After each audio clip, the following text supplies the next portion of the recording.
अस्सलाम वालेकुम। मेरा नाम है नैयर अब्बास और आप देख रहे हैं टीके मैथमेटिक्स। आज हम बात करेंगे कि अगर हमारे पास कोई इक्वेशन दी गई हो तो हम उसको कैसे चेक करते हैं कि वो हमारे पास लीनियर है या फिर नॉन लीनियर है। सो इसके लिए हम जो बुक यूज़ करेंगे उसका नाम है एलिमेंट्री लीनियर अलजेब्रा। एडिशन उसका 11th है। एक्सरसाइज 1.1 पहला क्वेश्चन हमारे पास है in each part determine whether the equation is linear in x1, x2 and x3। कि जो हमारे पास पार्ट दिए गए हैं इनमें हमारे पास ये जो 3 अननोन्स हैं, इन अननोन्स में ये जो इक्वेशंस हैं क्या ये लीनियर हैं या फिर नहीं है। सो सबसे पहले हमारे पास पार्ट ये है a x1 plus 5x2 minus square root 2 x3 which is equal to 1। So किसी भी इक्वेशन के लीनियर होने का मतलब ये होता है उसमें जो अननोन्स आ रहे हैं उनकी पावर 1 होनी चाहिए, वो आपस में मल्टीप्लाई भी ना हो रहे हों और ना ही वो किसी का एंगल बन रहे हैं। सो पहले देखें x1 वेरिएबल है, अननोन है, इसकी पावर 1 है, सो ये तो ठीक है। उसके बाद x2 है, इसकी पावर 1 है, सो ये भी ठीक है।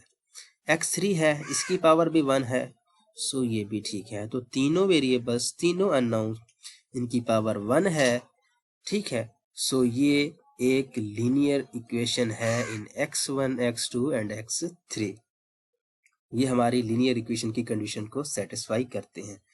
उसके बाद अगर हम बात करें बी पार्ट की तो उसमें क्या हो रहा है x1 plus 3x2 plus x1 x3 which is equal to 2।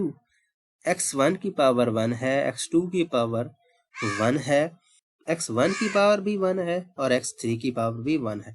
लेकिन यहाँ पर ये एक कंडीशन को फुलफिल नहीं कर रहे जो कि ये है, ये आपस में मल्टीप्लाई हो रहे हैं।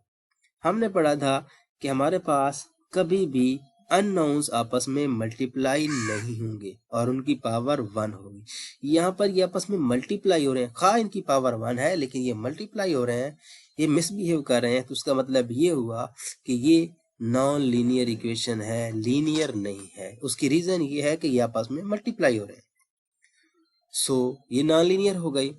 अगर हम बात करें सी पार्ट की तो उसमें है x1 which is equal to -7x2 plus 3x3। अगर हम गौर करें तो x की पावर 1 है, x2 की पावर भी 1 है एंड x3 की पावर भी 1 है। तो ना आपस में ये मल्टीप्लाई हो रहे हैं और सबकी पावर 1 है। तो इसका मतलब ये जो इक्वेशन है ये लीनियर इक्वेशन है इन x1, x2 एंड x3। उसके बाद अगर हम बात करें डी पार्ट की तो x1 इसकी power -2 plus x2 plus 8x3 which is equal to 5। So अगर हम गौर करें तो यहाँ पर x1 वेरिएबल है, एक अननोन है जिसकी पावर -2 है। सो 1 के अलावा और पावर आ गई है, तो इसका मतलब ये है कि ये वाली जो इक्वेशन है ये लीनियर नहीं है, क्योंकि हमें तो चाहिए सिर्फ और सिर्फ 1 पावर। तो 1 के अलावा कोई भी होगी तो हम उसको कहेंगे कि ये नॉन लीनियर है।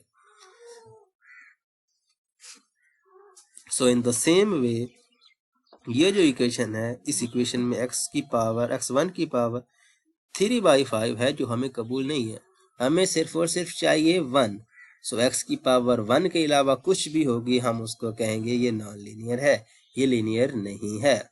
उसके बाद अगर हम बात करें f की तो इसमें है pi x1 minus square root 2x2 which is equal to x की पावर 1/3। सो जैसा कि हम जानते हैं पाई कांस्टेंट है, ये भी कांस्टेंट है और ये भी कांस्टेंट है, तो कांस्टेंट को हमने देखना नहीं। हमारे पास वेरिएबल है x1 एंड x2, x1 की पावर 1 है और x2 की पावर 1 है। सो उसका मतलब ये है कि ये लीनियर इक्वेशन है, क्योंकि ये लीनियर इक्वेशन की कंडीशन को सेटिस्फाई कर रही है। उसके बाद अगर हम बात करें क्वेश्चन नंबर 2 की तो इसमें भी हमने यही चीज को फाइंड करना है कि ये लीनियर इक्वेशन है या नहीं है इन x एंड y में। सो हमारे पास ए पार्ट है 2 की पावर 1/3, ये तो कांस्टेंट है, और ये स्क्वायर रूट 3 ये भी कांस्टेंट है और 1 ये भी कांस्टेंट है। सो वेरिएबल हमारे पास x है और y है। सो x की पावर 1 है और y की पावर भी 1 है, सो ये लीनियर है।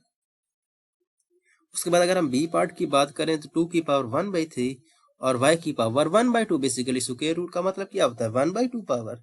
सो ये मिसबिहेव कर रही है, यहाँ पे क्या हो रहा है पावर 1 के अलावा आ रही है, 1 के अलावा आ रही है तो इसका मतलब ये हुआ कि ये नॉन लीनियर है। लीनियर सिर्फ उसी सूरत में हो सकती थी जब इसकी पावर 1 होती। 1 के अलावा कोई भी पावर होगी तो वो लीनियर नहीं होगी, वो नॉन लीनियर होगी।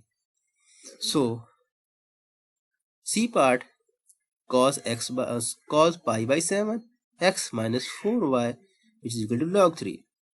So cos pi by 7 एक कांस्टेंट वैल्यू है। सो ये तो साइड पे हो गई, x हमारे पास रह गया और y रह गया। सो x की पावर 1 है, y की पावर भी 1 है। सो इसका मतलब ये है कि ये इक्वेशन लीनियर इक्वेशन है। उसके बाद अगर हम बात करें d की, तो pi by 7 is a constant, cos x minus 4y which is equal to 0। So यहाँ पर बेसिकली नजर तो आ रहा है कि x की पावर 1 है, y की पावर 1 है, लेकिन हम ये जानते हैं कि cos इसकी पावर 1 होगी तो ये सिर्फ अकेला होना चाहिए, किसी का एंगल, किसी की पावर नहीं होनी चाहिए। सो यहाँ पर ये एंगल बन रहा है cos का। सो cos का एंगल बन रहा है, खा इसकी पावर 1 है, लेकिन ये लीनियर नहीं होगी, ये नॉन लीनियर होगी। उसकी रीजन ये है कि ये इसका एंगल बन रहा है, इसका आर्गुमेंट बन रहा है। सो आर्गुमेंट कभी भी नहीं कंसीडर करेंगे, सिर्फ और सिर्फ ये अकेला होना चाहिए और उसकी पावर 1 होनी चाहिए, किसी का एंगल नहीं होना चाहिए। तो एंगल है, सो ये लीनियर नहीं रहेगा। उसके बाद ई पार्ट की बात करें तो उसमें क्या है, x y which is equal to 1, x की पावर भी 1 है, वाई की पावर भी 1 है। सो यहाँ तक तो बात ठीक है, लेकिन यहाँ पर दूसरी जो कंडीशन है कि ये आपस में मल्टीप्लाई नहीं होने चाहिए, अननाउंस आपस में मल्टीप्लाई नहीं होने चाहिए। यहाँ पर अननाउंस आपस में मल्टीप्लाई हो रहे हैं, सो ये नॉन लीनियर हो गई, लीनियर नहीं रही। अगर ये होता x plus y which is equal to 1, तब ये लीनियर होती। प्रोडक्ट की फॉर्म में अननाउंस अगर प्रोडक्ट में आ रहे होंगे तो ये कभी भी लीनियर नहीं रहेगी। उसके बाद अगर हम बात करें f की, तो वो है y plus 7 which is equal to x। So y की पावर 1, x की पावर 1। सो ये भी लीनियर इक्वेशन है, क्योंकि ये लीनियर इक्वेशन की कंडीशन को सेटिस्फाई कर रही है।